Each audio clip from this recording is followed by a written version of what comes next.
Mr. President. In the South, there have been thousands of racially motivated murders. We need your help, Dr. King. This thing's just going to have to wait. It cannot wait. You got one big issue. I got 101. Selma, it is. Some interesting casting going on here.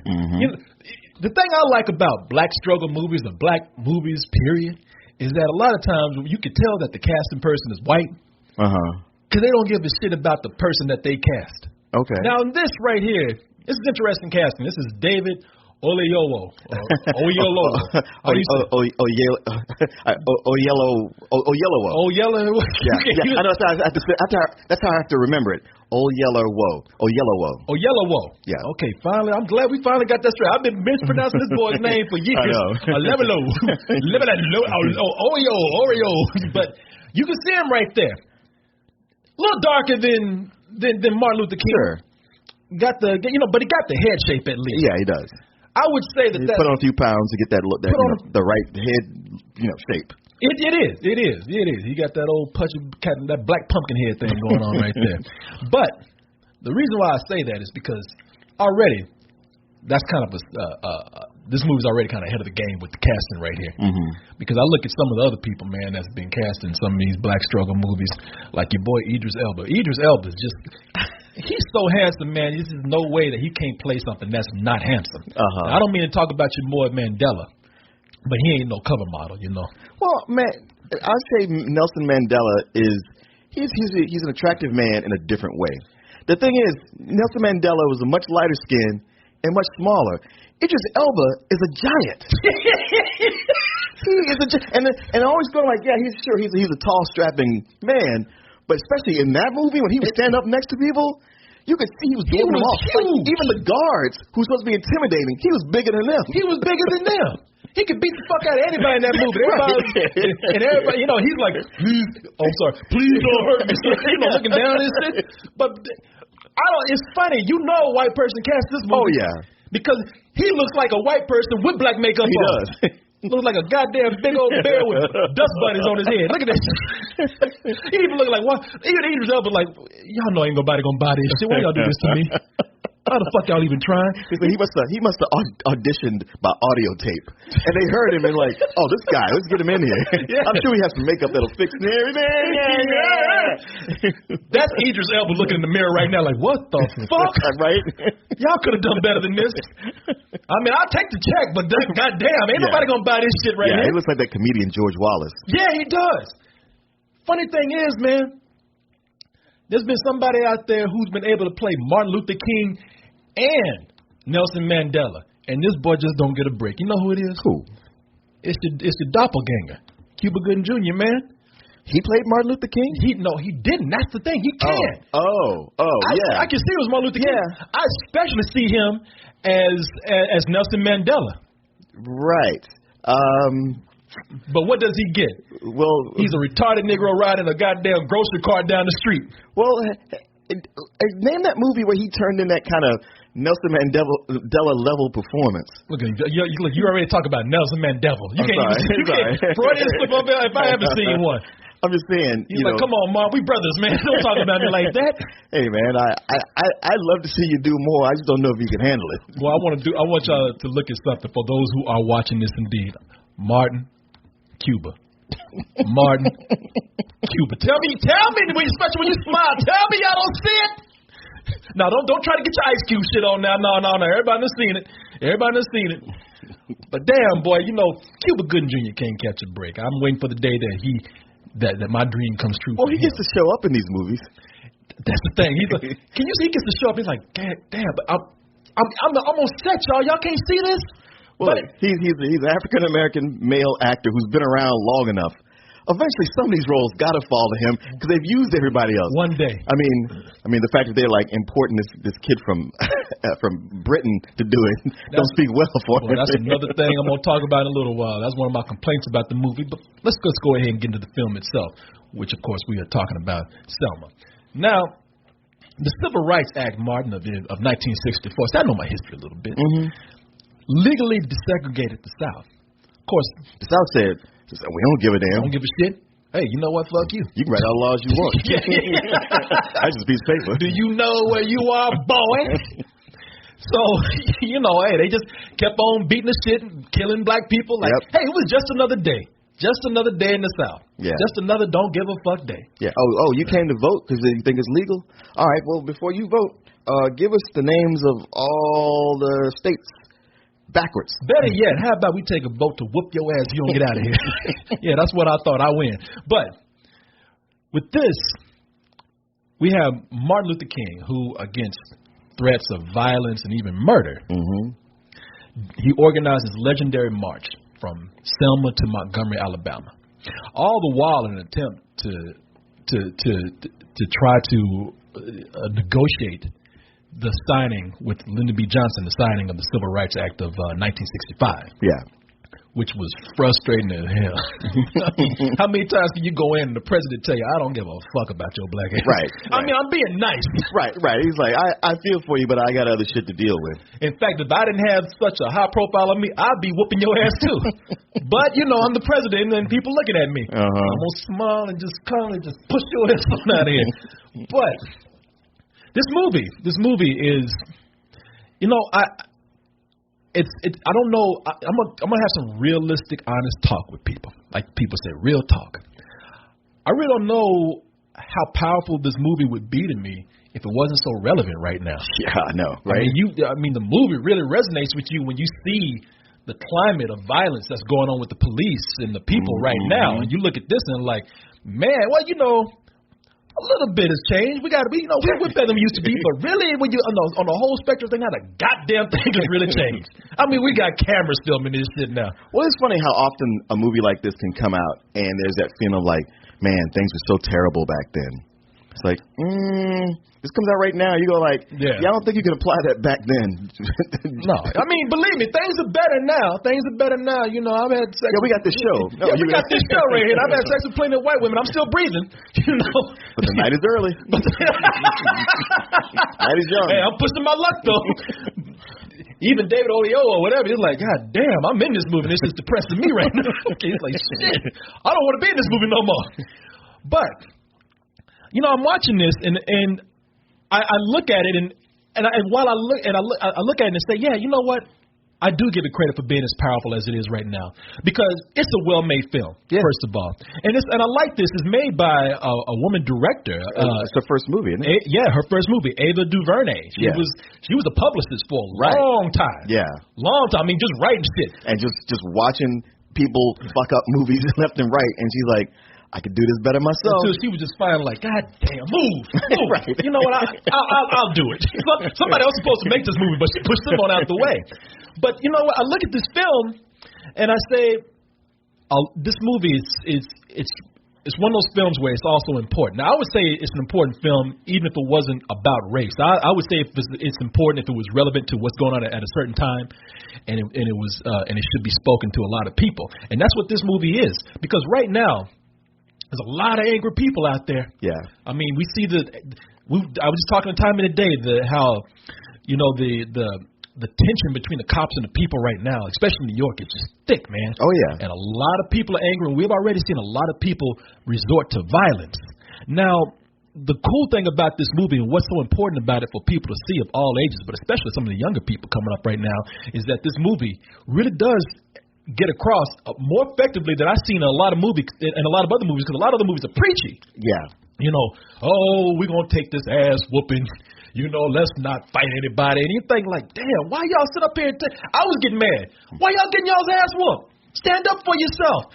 And then you see this movie is like, oh, yeah, because we probably die, if we try to stand up. But more importantly, it shows you how peace is really important when you are faced with so much opposition and are faced with so much violence. Yeah. And at the same time, the reason why it works is because this movie, it doesn't just preach peace. Oh, go ahead, let's not hit anybody back. Let's take this ass whooping. Let's not do anything to make the people upset. Let's look good to the world.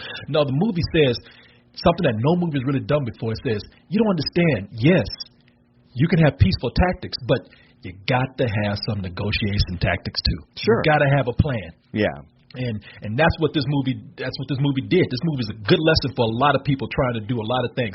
That was my problem with the Occupy Wall Street movie. Right. I knew that's what you were coming to. Yeah, you know what I was saying. It was like, hey, we're out here, we're occupying, we're making our statement. Okay, what do you want us to do? Huh? Well, I was just going to sit my ass down and just wait for things to get better. No, it don't work like that. This movie showed Martin Luther King going to Lyndon B. Johnson's, going to the Oval Office and getting told, get the fuck out. It looked like right there. Yeah. But he never gave up, and he had hard tactics, and he said, I am not budging until you do something, and if I have to, I'm going to make you look bad in the process. Right. You got a stake in this, too. And I think that this movie, from a filmmaking standpoint, and I guess you could call it a script writing standpoint, narrative standpoint, whatever it took for them to do this, that's the message they got across, and that's why this is such a good film. And these, and what people are actually getting tired of being called black struggle movies. Yeah, I get tired of those too, and especially hearing how this was a powerful movie before seeing it, I was like, well, let me see for myself, because this gets bandied about a lot, and sometimes they're preachy and they feel like TV movies. And that was the problem I had many times with The Butler. I mean, I think The Butler did a lot of good things, but I also felt like at times it descended into that TV movie feel. And when I talked about how it did like pretty much a montage of the whole black struggle, I was like, you know what? Each 10 minutes of this movie deserves its own movie. And for me, this is almost like this was a pop-out from that movie. You even have a lot of same actors coming over. It's almost like this director came and she watched the Butler being made and said, look, if you guys are done, can I use some of them right now? Because I got this idea that I'm just dying to do. And do it right. This is a much better version of that, and the pieces really came together. David Oyelowo. He's fucking you up right now. David Oyelowo. I know. Go ahead and say Oyelowo. I know. That's how I'm doing it. Let me try so I get his name right. So you say Oyelowo, and then you get to Whoa. Yeah. Oyelowo. Yeah. Oyelowo. I think Oyelowo. Oyelowo. Yeah. Oyelowo. Sound like that's how I heard somebody on the radio say the other day. I could be wrong. Sound like your old trifling uncle. Oyelowo. Right. Okay. So he's not. When I think of actors, he's not the first person I would have cast in this role. And you look at him, he doesn't really look like Martin Luther King. But I think he does a great job of portraying him without doing an impression. Because I've even heard like comedians do a spot-on impression of the voice. And I was happy that he decided not to go that route. That's always the important thing, isn't it? Yeah. To not come across as doing an impression. Yeah.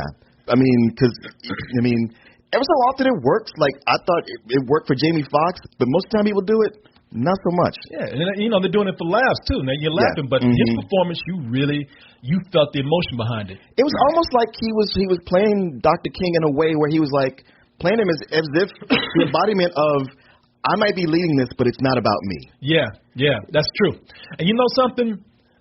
This movie also really does show you how, for everything, people, look, you can go in looking at this movie any kind of way you want to, but it really does show you how in everything, not just for civil rights, not just for black people's rights, not just for white people's rights. Anything out there, it just shows, God damn, we need to get together. Oh, I know, and do something. Like, don't just see something going on and just go like, man, that sucks. But also, it's like, what were you eating, by the way? That looked good. I don't know, it was invisible, but you made that shit look good. But it just goes to show you that, man, really, all these people with all these differences, we're really not that much different. If we just get all our petty shit out the way and get our shit together and come together, the movie showed you how white and black, and it showed you a lot of stuff from white people's perspective on how we all came together. And you're like this old woman right here, she's like, I ain't with these niggas out here. I'm just trying to hide till they get out of town. You ain't talking about me, Korey. Don't put me in this shit right here. But no, the movie showed you how white people were coming together with black people and helping this whole thing, this whole movement come across to the world. And at the same time, it did the important thing of keeping this within the black perspective. It was still a black perspective film. Yes, it wasn't a white savior, great white hope movie. But I know a lot of people won't see this. Are you playing a clip? Should I be quiet? No. Okay. I don't want to play. No. Okay. I always like, look at your fingers. You know, if I play a clip and be like, shut up. well, there's movies like this where I know I have a lot of white friends and they won't go see the movie because they'll be like, oh, I just don't want to feel bad, or what they don't want to say is, oh, this is another movie where it just makes white people look bad. Well, black people are actually saying that now too. Well, the thing is, yes, It is, and not necessarily. I mean, the first half of the movie, is it a let's hate white people movie? Kind of is. But the second half, it really does what you say, where it shows people of every race, and like, hey, there's a whole other half of the country of white people who don't feel this way and are willing to get up and fight for everybody's rights, and it's just people at one point. And that's another thing that we need to see today. A lot of people, the media and politicians and people who are hate mongers, who have a voice out in the media, your Rush Limbaughs and people like that, they're going to come out and they're going to try to pit white against black.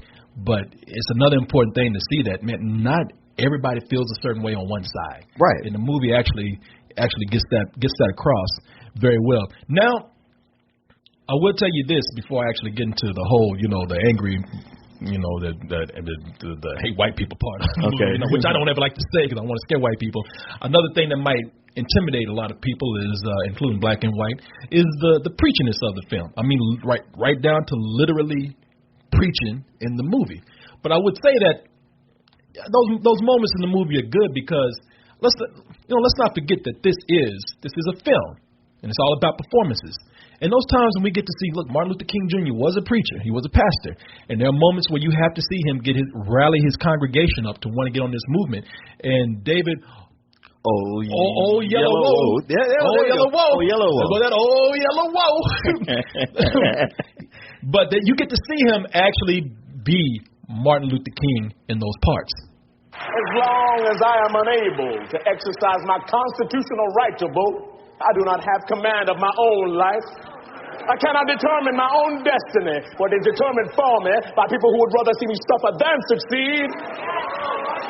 Those that have gone before us say, no more, no more. That means protest. That means march. That means disturb the peace. That means jail. That means risk. And that is hard. See, this is the part where white people are like, oh, hell, these niggas going crazy now. I don't know. I imagine being there. He's like, yeah, this means this. It means protest. It means going to jail. Yeah! Oh, shit, I just got out, man. Did he just say jail? Damn. Shit, man, I'm on parole right now. I can't go back to jail. I got 2 strikes. Man, this motherfucker, you go to jail. Sit down. That means being shot and killed. Oh, man, I got to go. Yeah, man. Hey, look, and if you notice there, Martin is right. What you saw my man doing right here, he was excited too. Yeah. That's right. He looking at that one dude trying to leave when he said jail. Sit your ass down. I see you going for the exit. I gotta get my ass whooped. You gotta get your ass whooped too. But the thing is, you get to see David Yellow Whoa. You get to see him actually. You see that he's not doing what, like you said, like comedians do. Every time somebody wants to do Martin Luther King, they gotta get that whoa in the voice and that slave talking, and they gotta like every time they in the sentence they gotta shake a little bit, but he's not doing that really. He's not trying to mimic. He said, "I'm an actor. I'm just gonna do it my way while catching the spirit." Martin Luther King. But all that said and done. This movie made me mad as hell. I ain't gonna let this movie made me. Did I say hell? This movie made me mad than a motherfucker, man. The brutality in this film captured a little bit too well. I mean, what do you mean too well? Because I want to choke every white person that fucking time. I'm just being honest with you people. It passed. It's important to note that we were only 2 black people in that theater. We were the only 2 black people, and believe me, I was going to use every bit of fucking intimidation I had on everybody. In the movie, see, what you got to understand is that, and people, we go through those emotions. I mean, I go through this every time. Hey, look, I saw a movie about where Serbs were killing Croatians. Right. I walked out the theater. I was like, I want to kill every fucking Croatian I see. Find me one, Martin. Yeah. So I get emotional about a lot of things. So don't think it's just a white person thing. But at that moment, it was. It was like in the movie, you see the brutality. You see men, women, and children being beaten. You see people of black and white being murdered with no justice behind it. I mean, and the president is just treating this like it's just another day in the South, Martin. Yeah, he's like, well, you know how the South is, and I told you not to go there in the first place. Yeah, you deserve it. You know, you do what I tell you next time. But it's like you see the brutality on these people, and it just and what I mean by it's filmed too well, it just makes you emotional. Yeah, man. And I mean, I was. And I mean, like you see here, I mean, you see the government is against them, the people are against them, and what is the only thing that's wrong with them? There was so many scenes where people got beat down and either called a nigga or a white person got killed and said, yeah, now you see what it feels like to be a nigga. And it's like, man, you say nigga to me one more goddamn time, I'm gonna come up there. Rip that screen down. You better not. I was gonna kill the projectionist up there. I said that motherfucker better not be up there. But I kept. There was a girl. Yeah. I was feeling like, yeah, you come here. There was a girl next to me, and you remember there was a girl next to me crying. Yeah, she was obviously moved by it too. Yeah, I was so mad. I just looked at her through the whole movie. I was just like, yeah, those probably tears of joy because you like seeing niggas die, don't you? Don't you? She's probably scared because she saw you looking at her. I'm going to die when this is over with. I'm going to miss my cat. Yeah. There's so many empty seats in this fucking theater. I had to sit next to this angry motherfucker right here. Why did I just sit by this black guy? He was kind of cute before I said that. That just scared me. But yes, those were tears of fear. Yeah, cry. See about people fear. No, you know, and the movie did come around. It's like, Korey, settle down, breathe, Korey. Remember, peace, Korey.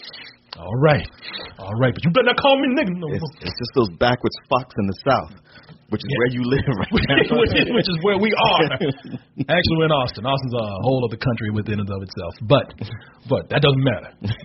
No, and the funny thing is, the security guard, he even told me, I was mad at myself. Because he said, because I see it's a security guard that we see all the time. Yeah. And he's like, hey, brother, good to see you. Oh, you going in there and watch that Selma? Boy, I'm just warning you, man. I'm just saying, you're going to be a little upset when it's done. And I did the whole thing. Man, I'm a critic. I've been at this for nearly 20 years. I know what I'm doing. I'm a professional. You know, and it's just a movie. I don't let things get to me like that. I walked out and I saw him. I was like, why didn't you tell me? Why didn't you tell me? He's like, I'm trying.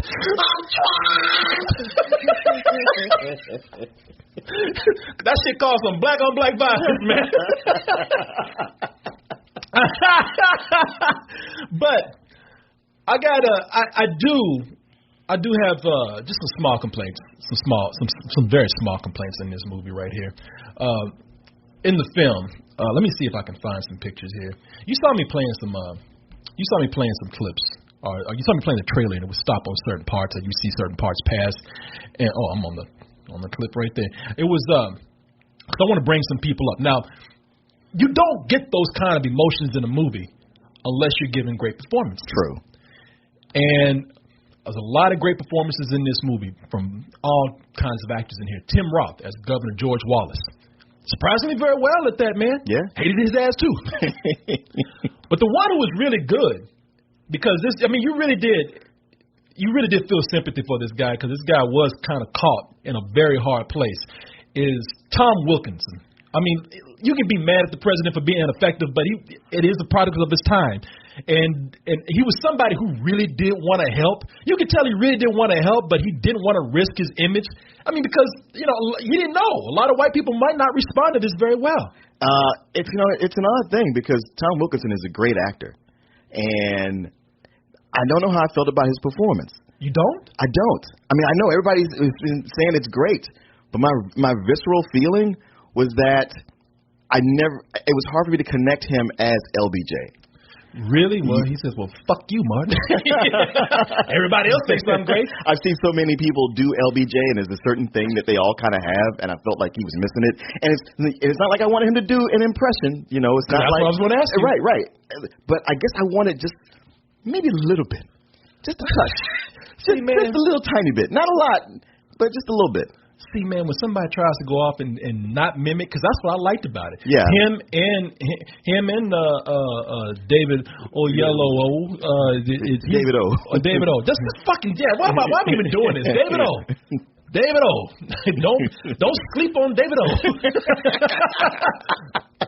But that's what I liked about Tom Wilkinson, man. Yeah. He never came across, because it's very easy, especially when you're doing a Southerner, it's very easy to become a cartoon. Oh, yeah. Well, I mean, as Southerners go, famous Southerners, LBJ could be kind of a cartoon in himself.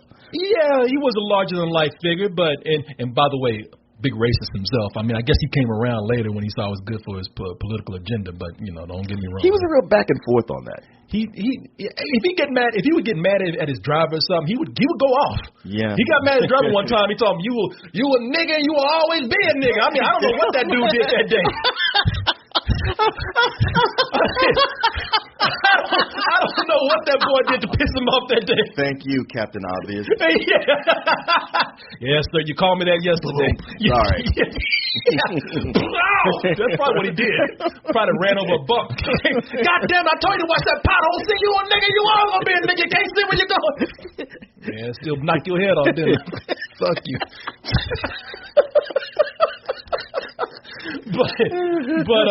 But I did enjoy his performance very much in the movie, and I'm biased too, because I really do love Tom Wilkinson. I mean, he's been one of my favorite actors for same here. a long time, man.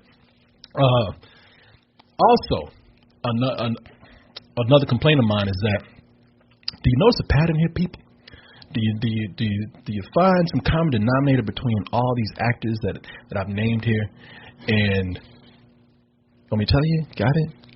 Martin, what is the common denominator here? That they are all from your favorite land of late, the British Isles. I hate to keep picking on y'all. I don't know what happened. We used to get along, Britain. You used to be my boy over there, but now y'all, I don't know what it is about y'all that are irking me these days. But I don't mind Tom Wilkinson coming over here and doing it. Why, is he grandfathered in? He's grandfathered. He's been doing it a while. Tim Roth, he put his time in. Yeah. Go all the way back to Pulp Fiction. Pulp Fiction, man, you spent some time here. As far as I'm concerned, you a citizen now. Both you and Tom Wilkinson. But I don't like my Martin Luther King. Look, that was ours, all right? That's about as American as you can get. I don't like him being played by the goddamn black, what's that motherfucker? May I have more, sir?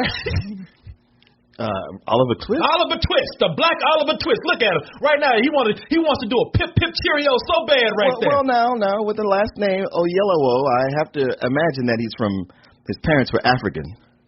He got a British accent. Yes, he does. He grew up in Britain. I grew up in London or whatever, so that makes him British. I don't give a fuck what his last name is. Well, you know what? We gave them an American Sherlock Holmes. His name, and they couldn't have been happy about that. That's rare that we do that. We can't do no British accents over here. Hell, you talking about his last name is African. That motherfucker might as well be called David Cumberbatch for all I give a damn. Look at him. Hello, sir. I have a dream, sir. Well, you know who you need to be mad at? Who? Is Brad Pitt. Because he was the producer on this movie, just like in 12 Years a Slave. Brad Pitt been on that black shit lately. I know. Them kids finally get to him. Daddy, we gonna make a movie that look like me. Daddy, God damn it. Angelina, I told you should have got these little old Negroes around. Get away from me. I'm working on it. Daddy, when you coming out? Daddy, get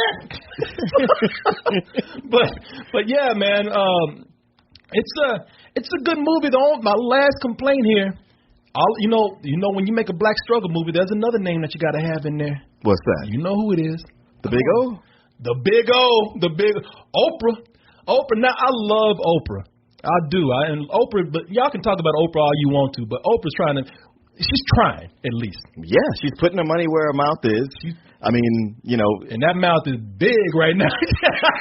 I mean, because my thing with her... Well, I mean, she's got a small part. It's basically a cameo, or a couple cameos in this. Exactly. Why is that bad? Well, I tell you why, Martin. Because I'm kind of getting tired of seeing Oprah. Oprah's a billionaire. Baby, you a billionaire. She got billions of dollars, Martin. Yeah. She got all the power in the world. But she can't ever be in a movie unless she's getting her ass whooped. Yeah. I mean, I'm just saying. Well, you got a point there. I mean, every movie you got to get your ass beat down? It's either white police beating her down, or a bad husband, or a boyfriend. Yeah. And she's always getting the shit knocked out of her in everything she's in. And she always every time you see Oprah talking, she's just as intelligent as can be. You see on the front of a magazine, she's perky. She spells success. But whenever she in a movie, she sounds like she just got off the field. She's tired. Well, she does these period pieces is the thing. just do romantic comedy or something. Well, you know what? I don't know. I mean, like seeing in The Butler. Like, she was one of our favorite things in The Butler. And she had a huge role, and she didn't get beat down. She was great. Didn't somebody punch her in the face? No, okay, I thought I thought your boy Terrence Howard. I think he told her shut up. Okay, well that's kind of abusive anyway. You know, I think he raised the fist. No, it was it wasn't even that. You know, he was drunk the whole time. He was leaning back, talking like this, man. He didn't even raise his arm at all. Hey man, look at got that one gold tooth licking it the whole time. Hey man, your husband home? Let's fuck there, man. You know. But you know what? I mean, it could easily be that she just works it out to like, I don't have time to devote myself to a full movie, to more than the supporting actress part. Okay, well let somebody else get their ass whooped. That's all I'm saying. And damn, I'm looking at this. They kicked the shit out of her. Somebody must have stuck their foot right deep in her ass. He's like,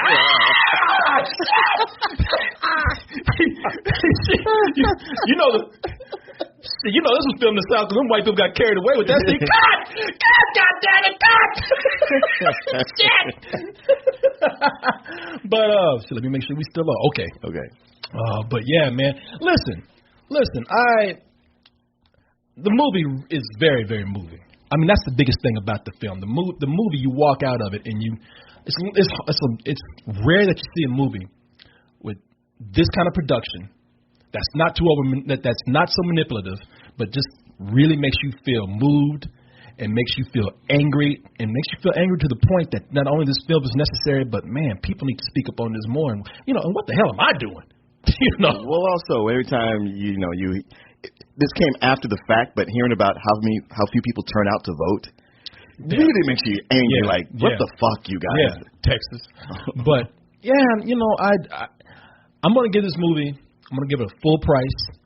And like I said, in all honesty, I don't know how that would have affected me had everything not been going on, the climate that we have right now, with everything that we see in the news, the police brutality, and like you say, Martin, political end too, people just being kind of apathetic. Mm-hmm. I feel like movies like this are important, and maybe, just maybe, this will inch people towards something, trying to do more, or trying to be better. And people of all types, everybody trying to just get over the bullshit. Full price. Yeah, this is one of my favorite movies of the year. I would say, like clearly, as I stated before, I liked it better than The Butler, not as much as 12 Years a Slave, but I give props to any movie that can be this effective and this emotional. It's funny because early on, there's like the character who just stood up, him and he's got his grandfather, and the whole time I was like, man, his grandfather's not even going to say nothing. He's just got a walk-on role. And then he has a spotlight where he gets to talk, and I was just like, I'm gonna start blubbering. Oh yeah, people. It'll break you down. There's a scene in the movie where there's a tragedy and it affects this old man in the film, and the old man you're right, he seems like just a side character, like an extra. Yeah, like an extra. Yeah. Yeah, and the guy finally speaks, and in fact, that's where the girl next to him was crying. He gives us this. The circumstances that he grew up in and what's going on with him now, and the tragedy and the hope that you want to see for him. Oh man, it just breaks you down. I teared up at that point, man. I really did. Yeah. I was messed up, man. I really was messed up. That's early in the film, so you hadn't got to all the rest of the brutality and everything that's coming up. But it's so well made, and it's amazing to be done by a first-time director. I give it a high full price. Yeah, very high full price. I would say, Martin. That's what I'm going to give it for you. Yeah, boy. But I was saying when I walked out, I said, please, if I see one goddamn Confederate flag, I said, Lord, please do not let me. I don't even want to see red and black and stars together, no matter what jungle it is. Somebody going to get choked out. I mean, that's how it is. I'm going to hurt a motherfucker when I get out of here. No, it's a decal for my Dukes of Hazzard car. If I passed the General Lee, I would have got a pipe and busted that motherfucker up. You better be glad that they had construction going on over there, because we saw it over there at the Alamo Draft House, and they were building condos. On my way out, I saw nothing but Mexicans doing construction. I said, y'all cool. Hey, y'all need to take a break and go watch this movie. Yeah. Where your boss at? That's what I want to talk to. Where your supervisor at? No say. Oh, Martin, I'm gonna get up for a moment, people, just for a second. What you gonna do? Find me somebody hurt. No, I'm gonna cut on the fan. It is hot in here. It's getting a little warm. Just a little warm, man. Just a little bit. I could have done that. Martin, you know what? I'm having a good time with you. All right. I want you to relax. Okay, all right. Is it on the speed that it needs to be? Yes. Oh, Martin, I didn't want you to get up and have to do anything, you know, because you're going to need all the energy you can get for earning a gold star. No, Yes, Martin, it is time to earn a gold star. Of course, earning a gold star means winning a prize for you toasties out there. You know how we do, people. Every week, I like to mess with Martin a little bit. We do trivia here comprised of 5 questions or pieces of trivia, whatever. Martin only needs to get 3 of those pieces of trivia correct. And if he does that, then you benefit. You get the prize. But for you to get the prize, I need for you to participate. So here's what you do. Now, you saw me put up the number over here. Let me put it up for you again. You saw me put up, not actually the email address, kcoolmans@gmail.com. Email me and say, I want to play a game. Put that in the subject line. And as soon as I'm done describing to Martin what this game is going to be like, then I will get you on the phone and we'll see what we can get you. Now, there's some people who haven't got their prizes yet. I know that. It was just a really busy week.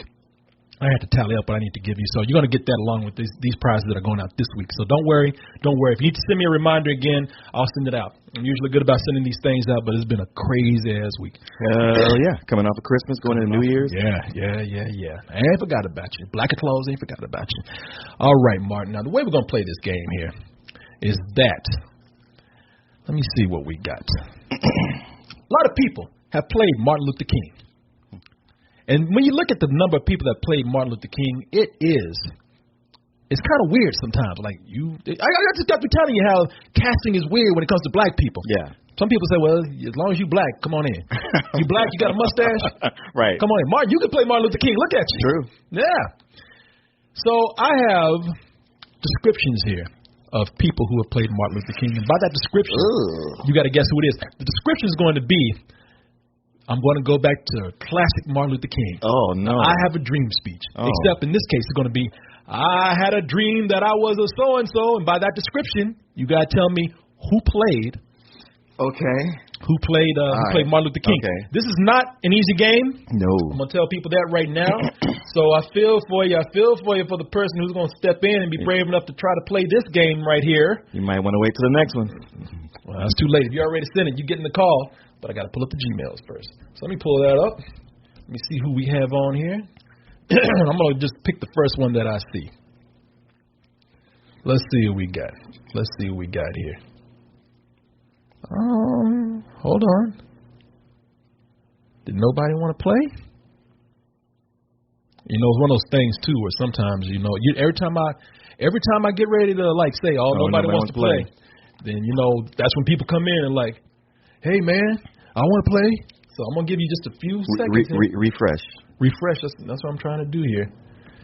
Shit. I hope it's not stuck. One more time, people. Email me if you want to play the game. I'm going to give you just a little bit of time right here. All right. Otherwise, you know what? I'm just going to pick somebody. Somebody who wants to ask a question. Okay. One more time to refresh here. No one wants to. They heard it was hard. That's why no one wants to play. Well, I got somebody. I'm just going to pick you, and you going to play anyway. Here, take this prize, goddammit. If you don't take this, you're going to have a problem. Hey, now. You're not answering. They better answer. They just sent the email over just now. Not me. No. Come on. No, I want to play, man. Hello? Oh, there we are. Is Jarek? Yo. You know who this is? Korey Coleman? Yes, it is, brother. Yes, it is, brother. Oh, hell. Wait a minute. What's up, man? Wait a minute. Oh, no. I was about to wring my dog's neck off for busting in my room. I know. That dog just busted in, didn't he? What y'all talking about in here? I want to play a game. It's called the Fuck Your Show Up game. Jarek. I Now, I got somebody that really wants to play the game, so I just volunteered you to do this. Do you want to play this game, or should I give it to somebody else and I'll call you back later? No, sure, I'll play it. You want to play? Okay. All right, let's go ahead and play then. He's like, shit, I'm on here now. I got nothing to lose. All right. And people, if you want to play a game later, if you're left, the one that just emailed me, if you're left when the second game comes up, I'll pick you. If somebody else wants to play, then we'll see how that goes. Anyway. All right, Jarek, have you seen this game before? Yeah. Okay, so you know how it's played, and where you calling from, by the way? Connecticut. Connecticut. A lot of racism in Connecticut? Not really, honestly. That's what Will Valley said. I mean, he said it was not. Okay. Yeah. All right. I'm actually friends with a lot of cops. Really? I'm about to talk to you about that after we play this game. Right now, Officer Coleman is going to decide your fate right here. So since I've already described the game, and since you know how it's played, let's go ahead and get into our first piece of trivia right here. And let me bring up my music, Martin. Can't do it without that music. That's right. Not yet. All right, Martin, here we go. Okay. Martin, I had a dream. I was once a Puerto Rican drug dealer. I had a dream that I was once a Puerto Rican drug. What you laughing at, Martin? This is serious. You think you know who it is? Yeah, Martin? I do. I'm just blanking on his name. You better remember, Martin. You better remember. You got time? I'll tell you one more time. You got it? I think I do. I had a dream I was once a Puerto Rican drug dealer. Jarek, you think you know this? I got nothing. For some reason, I knew that. Martin, I think the Toasties out there, I think they had enough time. Martin, what is it? Jeffrey Rush. Ooh, Martin, wrong, Martin. Martin. Damn. Jeffrey Wright. Right. He's like, come on, Martin. Martin, you said you know you love this. He's like, you love me, Martin. No, I know. And the whole time I was like, it's not Rush. You always get that one confused. It's the other one. Damn it. What was that other last name? Yes. Jeffrey Wright. Jeffrey Wright as Hernandez Peoples. Yes. In Shaft. No, it's Peoples Hernandez. Peoples Hernandez. Listen, I would have got it wrong. So don't worry about that, Martin. It's like a Woods. Now, you see him right here as it really one of the greatest actors out there because you see, this is the first time I saw him. I thought he was a real drug dealing gangman when I saw him. And then the brother went on to play Martin Luther King in an HBO series. Yeah. And actually, I think he's one of the best. I don't think he's the best as far as looks go, but we'll get into that a little bit later. Oh, Jarek, my man. Sorry, Jarek. I thought he would have had that one. That's why I put that one first. Yeah. He loves Hernandez. All right, I got faith. You got faith in him? Okay. He loves Peoples Hernandez. He's like, look at me, Martin. You love me, man. What happened? I don't know what that was. All right. Let's go ahead and go to our next one, Martin. Maybe the next one, right? Yeah, maybe the next one. Martin, I had a dream. I was aboard the Starship Enterprise. I had a dream. I was aboard the Starship Enterprise. Think you know this one? I know this one. You know this one. Jarek, what about you, my man? You think you know this one? I know it's from Star Trek, but I've never honestly watched Star Trek. Okay, so in other words, you don't know. Nope. I don't know why I'm even bullshitting. All right. Toasties, give you a little bit of time. I'll even put up for you one more time to see. I had a dream. I was aboard the Starship Enterprise. Martin, go ahead and give it to us. LeVar Burton. LeVar Burton, that's who? What? That's Martin Luther King. But who is he on Star Trek? Oh, Geordie LaForge. All right. You didn't have to know all that. I just want to see how you know. Okay. I had a dream somebody glued a comb to my face. Yes, Geordie LaForge, the blind black dude on Star Trek Generations. No, on Star Trek The Next Generation. The Next Generation. I mean, how goddamn many generations they got? One of them generations he was in. The Next Generation. Also, from Reading Rainbow, I was trying to decide which one would have been harder because I was going to put in there, I had a dream, I had a show about books. Would that have been easier? I would have got it either way. You would have got it either way. Okay. Some of you remember when people used to say you could play actually LeVar Burton, or LeVar Burton could play you in the Martin Thomas story? Yeah. And he looking at you like, no, I can't. I don't look like that motherfucker, man. All right, Martin. Jarek, see, that little bit of faith you had in him, it paid off, man. We're off to a good start. Two more. We're on number 3. Let's see what we got. No, we got 3 more. I'm sorry, Jarek. We got 3 more. Oh, all right. Jarek, you can't count either. He said right here, I had a dream. I was once a baboon. I had a dream. I was once a baboon. Martin Baboon. You know this one? Yeah, but every one of these, I know the actor, but I was like, I'm blanking on the name. I can't accept that. Even LeVar Burton, I was like, LaJordy, what was his name? LaJordy Farrell. I got to have a name, Martin. Robert Guillaume. Robert Guillaume. Okay, damn. I was like, well, you didn't even waste any time. Like, I'm gonna say it. Well, I can't remember it. Yeah. Martin, you are right. A little bit of racist casting. We got Robert Guillaume right there, who used to be Vincent. Damn, he got old. We all get old. He looks the same. He just has gray hair. He can. If they ever make a movie about Uncle Ben's, he's got the lead right there. But Martin, a little bit racist casting. I know some people. Come on, Corey, stop. You love that movie. He was Rafiki or whatever from the baboon from he was lion. Rafiki, whatever. Yeah, that you. Carl Rafiki. I'm so ironic. Look. Oh, please. You know what it looks like right there? It looks like he said, I stuck my finger in my ass and it smells like shit. You ain't got no doubt about that. God damn, my ass stink. All right. Let's go ahead and I could have had this thing won if I got that first one. You could have been done. Mm-hmm. Maybe. Now let's go ahead and get into our next one, Martin. All right. And our next one is I had a dream. I shot myself on another planet. Oh, okay. Don't you seriously? You got this one? Yeah. I had a dream. Oh, fuck you, boy. Don't say nothing yet. Don't say nothing yet. Damn, I thought I had him with this one. All right, Martin. Just wait. Just give the toasters a little bit of time to think. Y'all ain't gonna get this one. You better be glad your Uncle Martin's there. I had a dream. I shot myself on another planet. For real? Yeah. You got this one? Yeah. God damn. All right, motherfucker. What is it? Paul Winfield. Okay. Yeah. Paul. Even Paul Winfield like, shit, man, I didn't even know that one. And that's about me.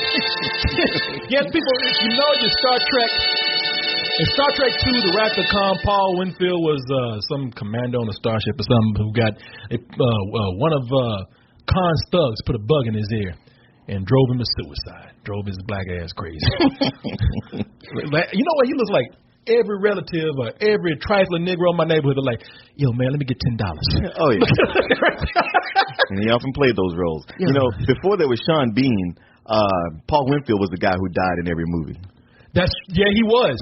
For people who really know science fiction, if y'all know, you might remember a magazine called Starlog. Look it up. And one of the things that they did they do an article on it? Because it was just something I noticed on my own. They did an article called "Damn Nigga, Why You Die So Much?" And he was like, I don't know, man. It pays, I guess. No, this dude, and the reason why I was in Starlog, because he gets killed in a lot of science fiction movies and genre films. I mean, just to name, I can name 5 right off the bat. Star Trek, Wrath of Khan, alien bug killed him. Damnation Alley, he got killed by flesh-eating cockroaches. White Dog, did he get killed by the dog in White Dog? I don't remember. There was a movie about killer bees that he got killed in. And shit, let's just go ahead and throw Martin Luther King. I know, right? We all know what happened to him. He's like, damn, I do die a lot. Shit. And now he's actually dead. Now he's playing the biggest role of his life. He really did die. And for my final act, that ain't cool, brother. All right, let's go. All right. Now, hey, my man. Here's where things get a little interesting, Jarek. And Jarek, you weren't gonna play the game anyway, so I got a proposal for you right here. This is just the rules. All right. I said you go through with it, man, because you weren't expecting this. Martin has actually won the game for you. You can walk away now and say, I'm a happy man. I got a prize. I'm not going to be greedy. But when people say greedy, I say be brave, be bold. You got one more question here. We get down to that one last question, and Martin's already kind of won. Then we get to that point where it's all or nothing. If Martin answers this question, then you get to walk away here scot-free. I might even throw a little bonus on there. But if Martin gets it wrong, you get nothing. You get nothing. Nothing. Now, what do you want to do? Well, the way I see it, I didn't know I was entering the game anyway. So if I go away with nothing, hey, so might as well go for it. Right. Nothing from nothing leaves nothing. You could have something, but you have to play with me. So let's go ahead and see if he can actually if his boldness, his bravery pays off right here. All right, Martin, you ready? Let's see what we can do. I had a dream I was a black genius nerd. I do not know. I had a dream, Martin, just try it. I had a dream I was a black genius nerd. I had a dream I was a black genius nerd. I had a dream I was a black genius nerd. Martin, just want to put something out there. Give me something. LeVar Burton. LeVar Burton. Okay, wrong. I didn't waste no time with it. Urkel! Martin's looking at me like, what the fuck? Kind of a trick question, Martin. He actually did play Martin Luther King, a young Martin Luther King, in an animated video called Our Friend Martin.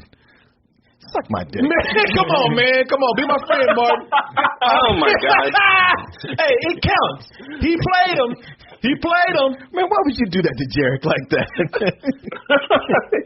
Hey, man. You knew that was a setup. You told the producer him into taking that just so you wouldn't have to pay him any money.